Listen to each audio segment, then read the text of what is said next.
वो लोग कहाँ गए? इस समय हमारे साथ मौजूद हैं ओम प्रकाश राजभर, जो कि राष्ट्रीय सुहेलदेव भारतीय समाज पार्टी के राष्ट्रीय अध्यक्ष हैं और कल मऊ जिले में महिला सम्मेलन का आयोजन कर रहे हैं। भारी तादाद में महिलाओं का आवागमन होना है, उसी सिलसिले में आज पूरे उसके देखने के लिए आए हुए हैं और देख रहे हैं कि किस तरह की व्यवस्था है और क्या है। आइए हम वर्तमान राजनीति परिदृश्य पे इनसे बात करते हैं कि किस तरह की राजनीति चल रही है, किस राजनीति के तहत ये आज महिलाओं का सम्मेलन कर रहे हैं, जो कि ऐतिहासिक होने का भी दावा कर रहे हैं। आइए सीधे हम बात करते हैं ओम प्रकाश राजभर जी से। क्या मामला है, कल कितना बड़ा रैली आप करेंगे? देखिए, लोग तो सबके लिए लड़ रहे हैं, हम लोग भी सबके लिए लड़ते हैं, लेकिन महिलाओं के लिए आंदोलन, महिलाओं को इकट्ठा करके उनको राजनीति में जागृत करना। पार्टी के कार्यक्रमों में तो महिलाएं आती हैं, उसमें भाषण होते हैं, लेकिन ये अनूठा आपको कल दिखेगा। कल आप सादर आमंत्रित है, आप सभी लोग। कल आपको अनूठा लगेगा महिला सम्मेलन में, मंच पर महिला, भाषण महिला, संचालन महिला, श्रोता भी महिला, और पुरुष होंगे तो किनारे बैठ करके ताली बजाएंगे। अभी तक महिलाएं ताली बजाती थी जो मीटिंगों में आती थी। अब जितने भी उनकी सुरक्षा के दायरे में जो गाड़ियों से लेके आएंगे, वो लोग ताली बजाएंगे जब ये लोग भाषण देंगे। और लड़ाई उस बात की हो रही है कि जब आबादी 50% है तो इनको 50% आरक्षण लोकसभा विधानसभा में भी लागू हो, और निकाय चुनाव, पंचायत चुनाव में तो 33% है, इसे भी 50% हो, और लोकसभा विधानसभा में भी इनको आरक्षित किया जाए सीटें, जिस तरह निकाय पंचायत चुनाव में। स्नातकोत्तर तक फ्री और अनिवार्य 50% सीटें आरक्षित हों, कि ये महिलाओं के लिए ही आरक्षित होगा। वहाँ पुरुष छात्राओं का एडमिशन होगा, छात्रों का नहीं। दूसरा, नौकरियों में 50%।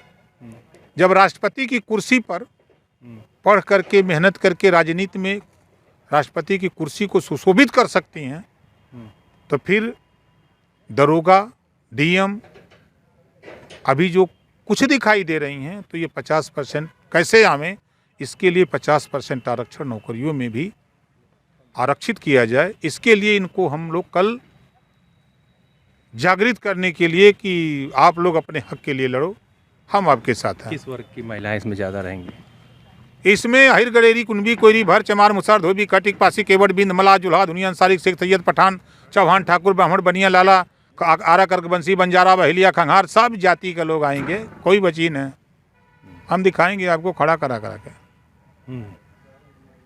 सब लोग अपने हक के लिए इनको जगा रहे हैं, गांव-गांव में भी जगा रहे हैं, यहाँ लाके इकट्ठा दिखाएंगे कि न भूतो न भविष्यो, न कभी हुआ है न कभी होगा इस तरह का महिला सम्मेलन।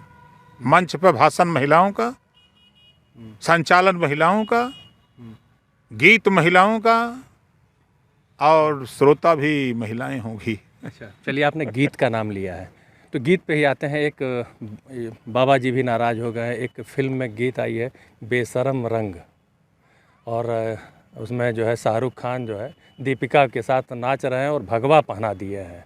इसको लेके बाबा भी नाराज़ हो गए हैं और आपने गीत की भी चर्चा कर दी, तो आइए हम इसी पे बात कर लेते हैं। इस पे आपका क्या दृष्टिकोण है कि महिलाओं को इस तरह से अगर कपड़े पहना के, बाबा भी काफ़ी नाराज़ हो गए, उन्होंने कह भी दिया है कि यह गलत है और इसमें ऐसे लोगों को सीख लेनी चाहिए। तो और इस तरह से हमारे अगर संस्कृति के साथ खिलवाड़ होगा तो यह मतलब अक्षम्य है। इस पे आप क्या कहेंगे? देखिए, अभी तो हम देखे नहीं है, पहली बात जी। अब उसको देखें तब हम उस पर कोई टिप्पणी कर सकते हैं जी। और जहाँ तक सवाल है कलाकारी में, तो हमने देखा है कि कई भोजपुरी हीरो लोग धोती पहन के बड़ा तगड़ा नाचते हैं। अच्छे अच्छे कलाकार धोती पहन के हम महिलाओं से बढ़िया नाचते हैं। अच्छा, चलिए, अंतर्राष्ट्रीय मुद्दों पे एक बात हो जाए कि बिलावल भुट्टो ने अपने प्रधानमंत्री पे एक कटाक्ष कर दिया, अशोभनीय टिप्पणी करके अमर्यादित भाषा का प्रयोग किया है, जिसको लेके काफ़ी उबाल है भारतीय जनता पार्टी में, और बहुत सारे उनके साथी दलों ने भी इसका विरोध किया है। इस पे आप क्या कहेंगे? नहीं, देखिए, असंसदीय भाषा का प्रयोग नहीं होना चाहिए।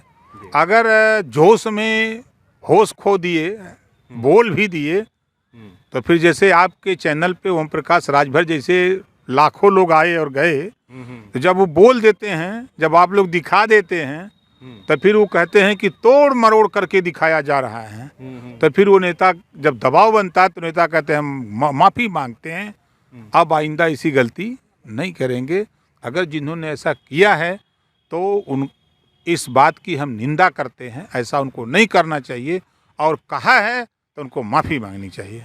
अच्छा, एक और मुद्दा आया है, जो चीन जो है अरुणाचल प्रदेश में घुस गया है, उसको लेके काफ़ी राहुल गांधी काफ़ी वो कर रहे हैं, कटाक्ष कर रहे हैं, इस पे आप क्या कहेंगे? नहीं देखिए, कोई नया थोड़ा हिला है, वो तो ढेर दिन से हिला था इंसान। लेकिन अब सरकार के चाहिए ना कि हिलत है तो पहले ही रोक दे। लेकिन राजनीति में है कि सैनिकों ने डंडा से पीटा है, पीटेंगे सैनिक, वो अपने देश की सुरक्षा के लिए बनाए गए हैं। हम उनकी प्रशंसा करते हैं, हम धन्यवाद देते हैं कि आपने दिया उनको कम से कम 10 लाठी। लेकिन राहुल गांधी जो है कह रहे हैं कि भारत के सैनिकों को पीट दिए, ऐसे शब्द का प्रयोग कर रहे हैं जिससे कि भारतीय जनता पार्टी भी नाराज है, लोगों को भी बुरा लग रहा है। नहीं देखिए, राहुल जी के विषय में अगर जो कोई चर्चा करता है, राहुल जी बोलते सही हैं, उसको दिखाया गलत जाता है। राहुल जी बहुत सही बोलते हैं, हम उनके पक्षधर हैं, लेकिन उसको दिखाया गड़बड़ जाता है। तो क्या कहेंगे कि जो मैंने सैनिकों ने जो कार्रवाई की, इस पे आप क्या कहेंगे? नहीं, सैनिकों ने जो कार्रवाई की उसकी हम प्रशंसा करते हैं, अच्छा काम किया देश के हित के लिए। जहां देश का सवाल होगा वहां ओम प्रकाश राजभर सरकार के साथ।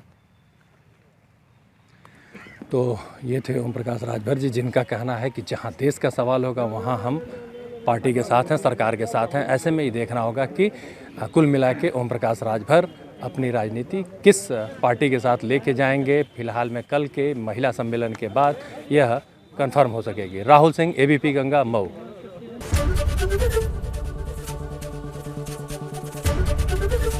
एबीपी गंगा, खबर आपकी, जुबान आपकी।